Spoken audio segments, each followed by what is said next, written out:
Bonjour à tous et donc bienvenue amis dégustateurs pour les vins du week-end. Week-end 3 de confinement et jusque-là on avait bu beaucoup de rouge, donc cette semaine on a déconfiné les blancs. Alors qu'est-ce qu'on a bu? Alors je vais essayer aussi d'être un peu plus, on va dire, comment dire, moins enthousiaste, peut-être un peu plus raisonnable dans mes commentaires vidéo. Parce qu'après on me reproche que les commentaires écrits ne sont pas égaux aux commentaires vidéo. Bon, enfin, quoique, après tout, hein. Il y a, comme je disais, il y a des choses qui s'écrivent et il y a des choses qui se disent. Alors, qu'est-ce qu'on a bu? On a bu ça. On a bu un Vouvray sec de Foro 2010. Alors déjà, la bonne nouvelle, c'est que la bouteille, eh bien, n'est absolument pas oxydée. Au contraire, elle a parfaitement vieilli. Il y a une toute petite, effectivement, ligne un peu oxydée qui est extrêmement plaisante dans ce nez qui attaque sur la pomme, sur le coin presque rôti. Puis ensuite, cette petite note là, très agréable, légèrement safranée. Et puis on trouve également du foin, de genre herbe séchée, ce genre de choses. Et un fond crayeux assez marqué, classique, d'un joli chenin. On est en 2010 et donc bah, la bouche elle est droite, elle est tendue, la matière est ciselée. Jolie matière d'ailleurs, assez ronde, hein, mais l'ensemble est bien frais, bien tendu, plein, belle densité. Toujours sur la pomme, le coin, les notes d'herbe séchée, de foin, très agréables. Ces petites pointes safranées là qui apportent une jolie complexité. Et le fond plutôt crayeux, amande craie, mais surtout craie. Enfin, jolie finale, fraîche, droite, tendue, voilà. Très joli vin. Donc j'avais au départ gardé pour mon ami David, parce que je crois que lui, il a eu beaucoup de bouteilles oxydées sur ses foros 2010. C'était la dernière, la meilleure d'ailleurs, hein, si je regarde mes notes.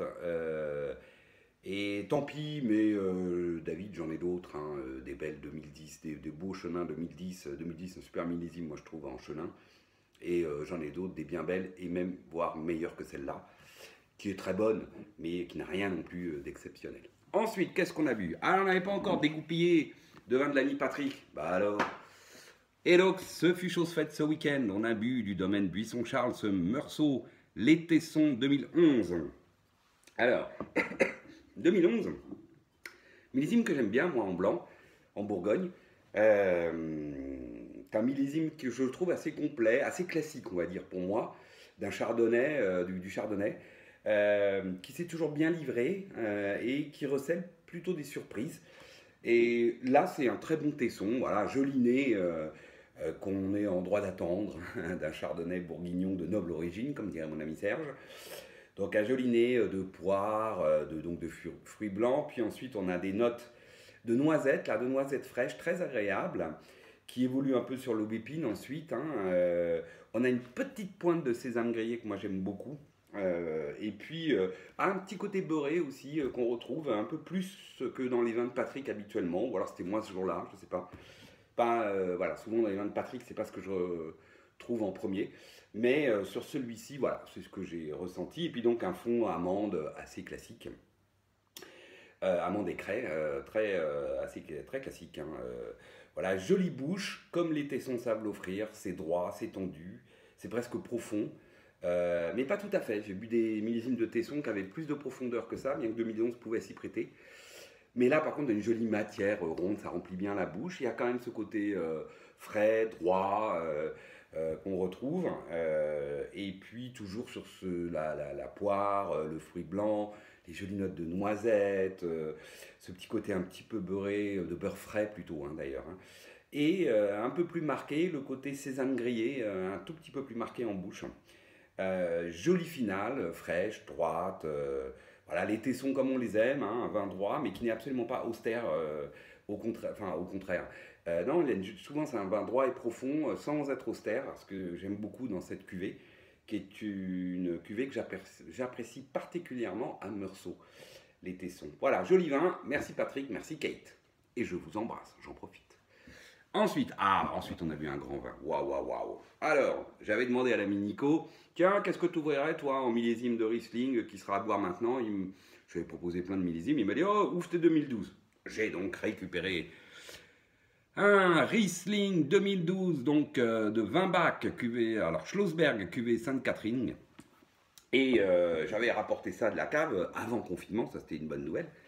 Et donc j'ai ouvert ça l'autre jour, et là, waouh, waouh, waouh, ouais, ça envoie vraiment du lourd. Meilleur vin blanc que j'ai bu depuis le début de l'année, mais alors sans aucune contestation.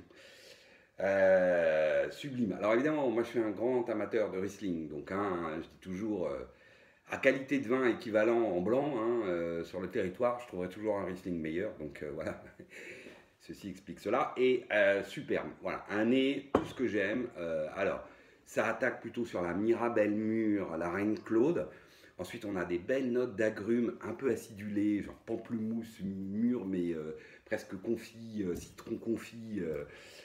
Ensuite, on a un petit côté floral, un petit côté épice, et puis de belles notes tourbées qui arrivent, un peu comme dans les whiskies, les Islay. Belles notes tourbées sur un fond terpénique, léger pétrole, waouh, super classe. Très belle complexité au nez. Puis on met en bouche, et là, à nouveau, ouais, c'est super, quoi. Voilà, ça attaque ample, puis tout d'un coup, ça devient droit, profond, la matière est ciselée, c'est dense, il y a beaucoup de matière. Mais c'est extrêmement bien fait, précis. Voilà, ça enrobe la bouche, et en même temps, on a ce sentiment de profondeur, de fraîcheur. Voilà, donc, et puis c'est très friand sur ce côté Mirabelle, mûre tarte à la Mirabelle, quoi. Puis ensuite l'agrume un peu confit, les notes tourbées, le côté pétrole, terpénique, voilà, tout ça. Et puis jusque dans la finale, droite, franche, fraîche, et très belle persistance qui dure longtemps sur ces arômes, la Mirabelle, Tartin Mirabelle, Reine Claude mûre, le côté tourbé, le côté pétrole, voilà.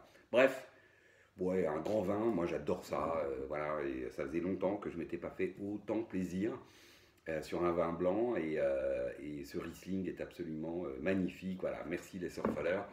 Ça, c'est du pinard. Ensuite, qu'est-ce qu'on a bu? Ah, on a bu ça, un peu des rouges, hein, parce que quand même on a mangé un peu de viande ce week-end.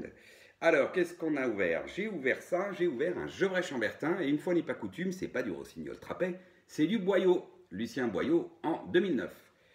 Alors, eh ben, ma foi, c'est la troisième que j'ouvre, et c'est bien la meilleure. Très joli nez, même assez surprenant. Alors, framboise mûre, groseille mûre, presque gelée de groseille, hein, presque. Ensuite, belle note d'épices, plutôt réglissée, et un fond assez cuir, fumé mais cuir, donc assez évolué, hein, nez complètement à point d'un vin qui est arrivé à maturité. On ne sent pas non plus le millésime caniculaire de 2009, même si c'est assez mûr, et qu'on a des arômes épicés, voilà, assez présents. Ensuite, belle bouche, alors là ça m'a même carrément surpris, elle est ample, très belle matière soyeuse, mais il y a un côté presque frais, paradoxalement, qui se rend surtout par le côté acidulé qu'on a du fruit, framboise, gelée de groseille, ce genre de fruits rouges, fruits noirs puis fruits rouges, hein, on a un petit côté fruits noirs quand même de 2009, hein, on sent que c'est mûr. Mais ce côté acidulé qui rattrape, qui donne une énorme gourmandise à la bouche. Joli tanin soyeux, ça, il n'y a pas photo, c'est très joli.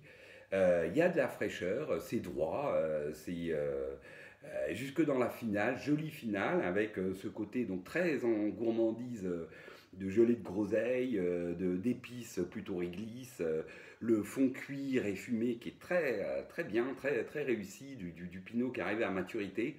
Voilà, bref, j'ai pris beaucoup de plaisir. Enfin, Lucien Boyau, c'est un super domaine. Alors, moi, j'ai quelques bouteilles. J'ai des camarades qui sont évidemment allocataires au domaine, et qui régulièrement ne cessent de dire que les vins sont superbes, ce qui est vrai. Voilà, j'ai bu souvent de très jolies bouteilles sur ce domaine. Et ce Gevrey-Chambertin Village 2009, ma foi, montre bien que c'est un excellent domaine que je ne peux que conseiller à tout le monde.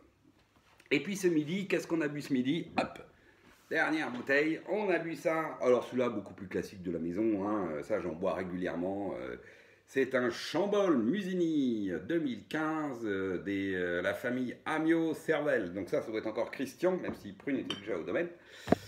Bon, bah là, je vais vous dire, c'est le Chambol Musigny de Christian, enfin des Amiot-Cervelle, tel qu'on l'attend, pas de déception, c'est très bon, c'est friand, ça envoie sur la framboise, les notes de réglisse, un petit côté fumé, voilà, belle bouche, joli tanin, précis, soyeux, c'est ample, c'est pas prise de tête, c'est réjouissant, ça fait plaisir, c'est bon, on en boit, et voilà. Bon, alors j'ai fait là un super truc. Après, les gens, je crois que j'ai dû mettre 16 sur 20, 20 très bien, 96. Donc oui, j'ai trouvé très bon. Voilà, là j'ai l'air un peu emballé parce que oui, c'est très bon, que ça me fait plaisir. Et pour autant, oui, c'est pas un grand vin. Voilà, donc attention de ce que je dis en vidéo. Voilà, c'est mon côté un peu latin qui doit ressortir.